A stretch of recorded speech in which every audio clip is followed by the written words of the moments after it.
तो कहानी की शुरुआत में मोहन नाम के एक लॉयर को दिखाते हैं। मोहन अपने ऑफिस में बैठा होता है, साथ ही साथ अंदर से काफी परेशान भी लगता है। जरूर मोहन को कोई बात अंदर से खाई जा रही है। तो मोहन कुछ बात करने के लिए अपनी बेटी सीमा को कॉल लगाता है, पर सीमा भी थोड़ी नाराज लग रही है, इसलिए वो अपने पापा का कॉल नहीं उठाती और कॉल काटने के बाद अपना काम करने लग जाती है। असल में दोस्तों सीमा एक एग्रीकल्चर इंजीनियर है और सीमा अक्सर अपने काम में बहुत बिजी रहती है। अब यहाँ सीमा ने कॉल नहीं उठाया, वहाँ उसके पिता मोहन अंदर से और दुखी हो जाते हैं कि क्या बात हो गई। और जब रात के समय मोहन अपनी गाड़ी से घर आ रहा होता है, उसी समय रास्ते में मोहन की गाड़ी का एक्सीडेंट हो जाता है और इसी एक्सीडेंट में मोहन की दर्दनाक मौत भी होती है। अब जहाँ मोहन की मौत हुई ना, वहाँ पर हमको एक औरत का साया भी दिखता है। इससे हमको पता चल जाता है कि जरूर किसी आत्मा ने मोहन को मारा है। और इसका सच क्या है दोस्तों, आगे पता चलेगा। सीन चेंज होता है और अब रात में देखते हैं कि सीमा अपने घर में सो रही है। तभी सीमा को सपने के अंदर अपने पापा की आत्मा दिखाई देती है। ये देखने के बाद उसको घबराहट के मारे नींद खो जाती है। और वैसे भी सीमा के साथ साथ पूरा परिवार मोहन की मौत से बहुत ही दुखी होता है। यहाँ तक कि सीमा अपने पिता की मौत का जिम्मेदार खुद को मानती है, क्योंकि उसको लगता है कि शायद उस दिन मेरे पापा मुझे फोन पर कुछ कहना चाह रहे थे, लेकिन मैंने गुस्से में फोन नहीं उठाया, इसलिए शायद उन्होंने कोई ऐसा कदम उठा दिया। क्योंकि दोस्तों इनको भी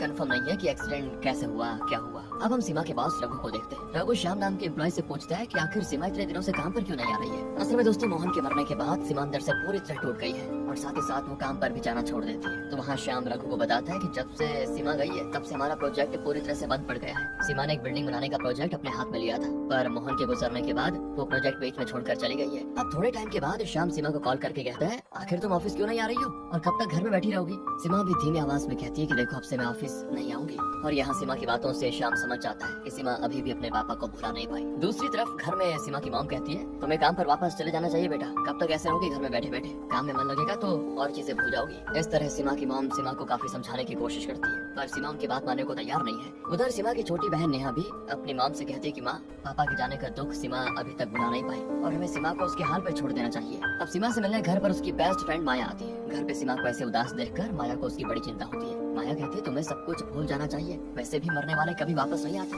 लेकिन सीमा कहती है कि यार मैं भुलाने की कोशिश तो कर रही हूँ, लेकिन मेरे सपने में पापा अभी भी आते रहते हैं, इसीलिए मैं उनको भुला नहीं पा रही हूँ। तो रात के समय हम एक बिल्डिंग को देखते हैं। उस बिल्डिंग में काफी सारे वर्कर्स होते हैं और यहाँ पर हमको पता चल जाता है कि सीमा की कंपनी ने इसी बिल्डिंग को कंस्ट्रक्ट करने का काम अपने हाथों में लिया था और इस बिल्डिंग का डिजाइन भी सीमा ने बनाया था। और जब वर्कर्स रात में काम कर रहे होते हैं ना, तभी एक वर्कर काम करते समय काफी अजीब बिहेव करने लगता है और उस वर्कर की आंखें पूरी तरह से सफेद हो जाती है और फिर कुछ देर के बाद बिल्डिंग के ऊपर से अपनी जान दे देता है कूद कर। अगले दिन उस वर्कर की मौत की खबर हर जगह न्यूज में फैल जाती है। साथ ही साथ रघु भी सीमा से मिलने उसके घर पर जाता है। रघु सीमा से कहता है कि मैं भी तुम्हारे पापा जैसा हूँ और मैं जानता हूँ कि तुम्हें अपने पापा से कितना प्यार था, पर तुम्हें अपनी जिंदगी की शुरुआत करनी होगी और हम सभी लोग तुम्हारे साथ हमेशा खड़े रहेंगे। रघु की बातें सुनकर सीमा में थोड़ी हिम्मत आ जाती है, तो सीमा भी फैसला कर लेती है कि वो सब कुछ भुला के दोबारा से अपने काम पर जाएगी। अगली सुबह श्याम सीमा को अपने साथ पूजा नाम की फ्रेंड के घर पर लेकर जाता है। असल में सीमा का ऑफिस घर से थोड़ी दूर पर है, इसलिए काम खत्म होने तक श्याम सीमा को पूजा के साथ उसके घर में रुकने के लिए कह देता है। लेकिन पूजा सीमा को देखकर अंदर से खुश नहीं होती, क्योंकि पूजा को अपने घर में कोई दूसरा आदमी बिल्कुल भी अच्छा नहीं लगता। मगर श्याम के कहने पर पूजा सीमा को घर में रहने की इजाजत दे देती है। फिर जब सीमा अपने ऑफिस जाती है तो वहाँ रघु सीमा को वापस देखकर बहुत खुश होता है और उससे कहता है कि अब तुम वापस आ गई हो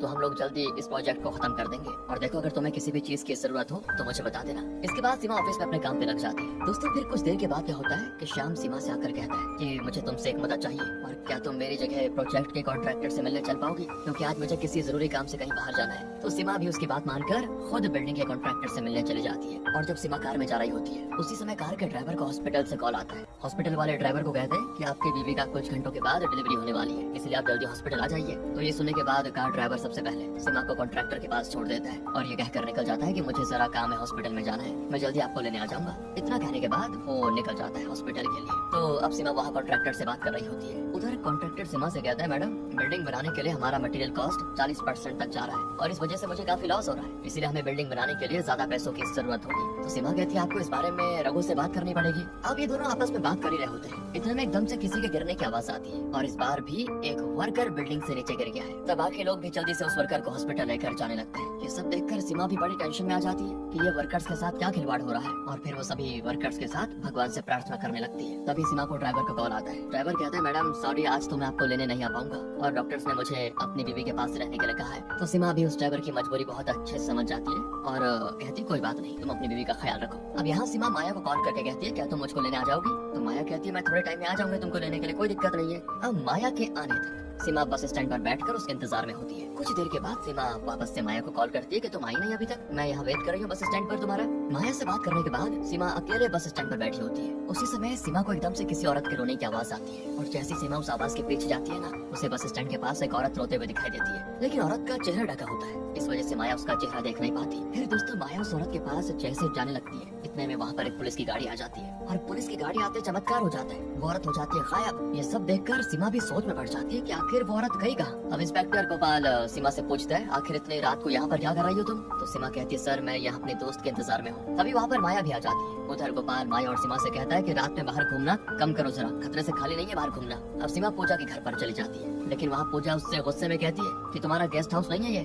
तुम्हें यहाँ पर टाइम पर आना होगा। और ये पूजा है ना, ये हर समय उस पर ऐसे गुस्सा करती रहती है। साथ ही साथ पूजा अपने बॉयफ्रेंड से वीडियो पर कॉल करती है कि जब से ये सीमा मेरे घर में आई है ना, तब से मेरा जीना मुश्किल हो गया इसकी वजह से। उधर पूजा का बॉयफ्रेंड उसको कहता है कि देखो कुछ दिनों तक सीमा को संभाल लो, उसके बाद वो अपने घर चली जाएगी। फिर अगले दिन माया को पुलिस स्टेशन के पास गोपाल दिखाई देता है। गोपाल के सीनियर वहाँ पर उससे कुछ बात कर रहे होते हैं, तो वो सीनियर गोपाल को किसी केस के ऊपर अच्छे से जांच पड़ताल करने को कहता है। उन दोनों की बात खत्म होने के बाद माया गोपाल से जाकर मिलती है। पहले तो गोपाल माया को पहचान नहीं पाता, मगर माया उसको याद दिलाती है कि कल रात हम मिले थे, आपको याद होगा बस स्टैंड पर। और ये कहने के बाद माया उससे उसका फोन नंबर भी मांगती है। दूसरी तरफ सीमा अपनी बहन से कॉल पे बात कर रही होती है। अपनी बहन से कहती है, देखो तुम्हें शादी कर लेनी चाहिए, पर अब बड़ी बहन के रहते आखिर छोटी बहन कैसे शादी करेगी। इसलिए नेहा उसे कहती है कि जब तक तुम शादी नहीं करोगी तब तक मैं भी शादी नहीं करूंगी। अगले दिन सीमा ऑफिस जाती है और ऑफिस में रघु और कॉन्ट्रैक्टर प्रोजेक्ट के बारे में डिस्कशन कर रहे होते हैं। असल में कॉन्ट्रैक्टर रघु से कहता है, अगर हमें प्रॉफिट चाहिए तो हमें बिल्डिंग में से पार्क और टेम्पल को हटाना होगा, जिससे हमें अच्छा खासा प्रॉफिट हो सकता है। तो इतने में सीमा कहती है कि देखो अगर हम पार्क और टेम्पल को गायब करेंगे तो उस जगह का कोई फायदा नहीं होगा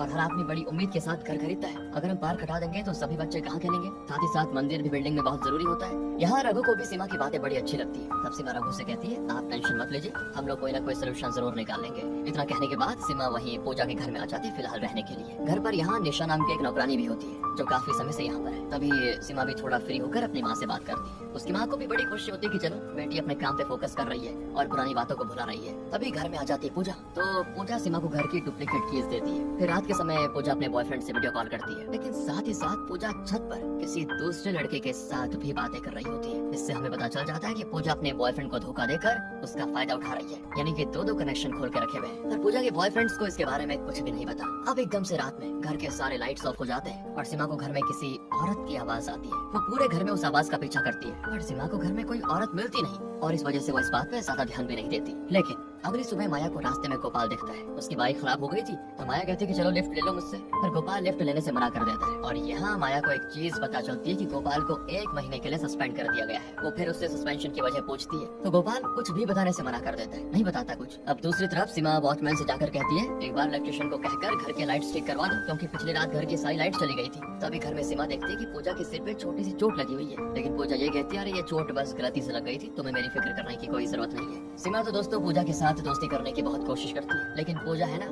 वो सीमा को अपने आसपास भी देखना नहीं चाहती। रात में पूजा अपने कमरे में सोई होती है, तभी एक आत्मा पूजा के शरीर में घुस जाता है या घुस जाती, पता नहीं किसकी आत्मा है। और फिर वो आत्मा पूजा के शरीर में घुसकर पूजा का सिर दीवार पर मारने लग जाता है, इस वजह से पूजा के सिर से खून निकलता है। और अगली सुबह जब सीमा पूजा की ऐसी हालत देखती है तो उसको अंदर से बहुत घबराहट भी होती है, ये हो क्या रहा है। तो सीमा जल्दी से डॉक्टर को बुलाती है। उधर डॉक्टर सीमा से कहती है कि जब तक पूजा ठीक नहीं हो जाती तब तक आपको पूजा को अच्छे से ध्यान रखना होगा, वरना दिक्कतें हो जाएंगी। डॉक्टर की बात मानकर सीमा पूजा का बहुत अच्छे ख्याल रखती है और पूजा को भी अपनी गलती का एहसास हो जाता है। धीरे धीरे पूजा और सीमा एक दूसरे के काफी अच्छे दोस्त बन जाते हैं, दोनों एक साथ खुशी खुशी रहते हैं। साथ ही साथ सीमा पूजा का बर्थडे बड़ी धूमधाम से मनाती है। अब आगे की बात है दोस्तों, सीमा एक दिन अपने ऑफिस में काम कर रही होती है, तभी सीमा को ऑफिस में एक छोटी बच्ची की आत्मा दिखाई देती है। वो बच्चे की आत्मा बहुत दुखी लगती है, पर यहाँ सीमा को अपनी आंखों पर विश्वास नहीं होता कि मैं आत्मा को देख पा रही हूँ। थोड़े टाइम के बाद वो आत्मा एकदम से गायब हो जाती है। यहाँ घर में पूजा जब अपने कमरे में जाती है तो उसी समय उसके कमरे की लाइट्स ऑन ऑफ होने लगती है और फिर ये देखकर उसके डर के मारे हालत खराब, डर के पूजा भागते हुए कमरे के बाहर आ जाती है। लेकिन तभी वो दरवाजा अपने आप बंद हो जाता है। जैसे पूजा चिल्लाती है तो उसकी आवाज को सुनकर सीमा उसको बचाने के लिए वहाँ जाती है और फिर उसको आराम से कमरे के बाहर लेकर आती है। पूजा कहती है कि देखो मैं काफी टाइम से इस घर में रह रही हूँ, पर आज से पहले मेरे साथ ये कभी नहीं हुआ।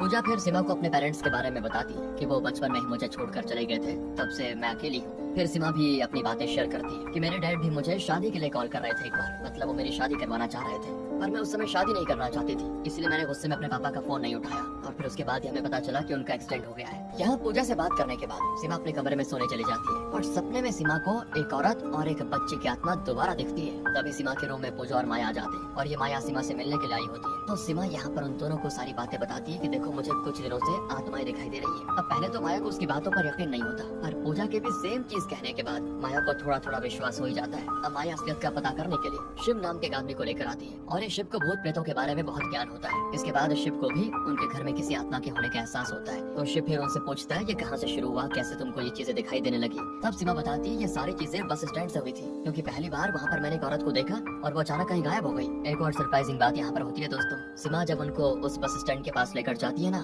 तो वहाँ पर पता चलता है कि यहाँ तो कोई बस स्टैंड है ही नहीं था। सीमा बिल्कुल शॉक होकर सोच में पड़ जाती है कि आखिर वो बस स्टैंड गया कहाँ जहाँ मैं उस दिन खड़ी थी। फिर वो माया को उस जगह के बारे में डिटेल्स निकालने के लिए कहती है। माया को पता चलता है कि काफी साल पहले वो जगह के मालिक दो भाई थे और उन दोनों की भी मौतें हो गई थी और तब से उस रोड पर कई सारे लोगों की मौतें होने लगी। सीमा तो ये सुनने के बाद हो जाती है हैरान कि फिर वो बस स्टैंड क्या था। और अब सीमा की मदद करने के लिए माया गोपाल को बुलाती है। गोपाल तो कहता है कि मुझे भूत प्रेत में विश्वास तो नहीं है, पर तुम्हारी मदद मैं करूंगा। अब गोपाल उस जगह पर हुए सभी एक्सीडेंट्स की फाइलें चेक करता है, तो उसे पता चलता है कि उस जगह पर एक औरत की भी मौत हुई थी और उस औरत के बारे में किसी को भी कुछ पता नहीं था। इसके बाद ये बात गोपाल सीमा को बताता है और सीमा भी उस औरत के बारे में जानना चाहती है कि वो है कौन। तो वो उस जगह के बारे में और जानकारी हासिल करने लगती है। ऑफिस में श्याम सीमा को बताता है कि उस जगह पर बिल्डिंग बनाने से पहले एक मंदिर था, जिस मंदिर को बाद में हम लोगों ने गिरा दिया था। तो उस जगह के बारे में रघु सर को जरूर पता होगा। दूसरी तरफ सीमा घर में शिव से बातें कर रही होती है, तभी एकदम से सीमा को शिव के पीछे अपने पापा और उस औरत की आत्मा दिखाई देती है। सीमा के फिर डर के मारे हालत खराब और वो समझ जाती है कि जरूर ये आत्मा कुछ बताना तो चाहती है हमको,